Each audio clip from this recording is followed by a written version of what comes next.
Nais ni Jesus na maging buklod tayo, merong pagkakaisa, mapagpatawad at hangad ni Jesus ang kabuuhan natin. Pero sa bawat pagbati ni Jesus ng kapayapaan, kailangan din ito ng pagtugon. It is not just a passive response. Hindi lang tatanggap ka, tapos wala ka namang gagawin. Bagkus sa bawat kapayapaan, merong obligasyong itong ipahayag at iparanas din sa iba ang kapayapaan. Dito sa misa, sa banal na Eucharistia, marami tayong tinatanggap. Salita ng Diyos, si Jesus sa Eucharistia. Pero sa bawat pagtatapos dapat ng misa, sa bawat paghahayo ng pari, humayo kayo.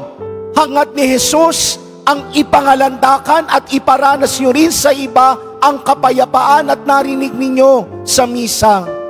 Kaya nga hindi sapat na tumatanggap lang tayo.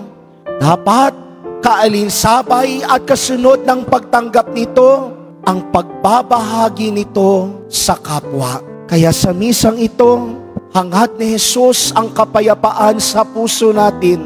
Pero sana hangarin natin ang kapayapaan ng puso ng kapwa natin.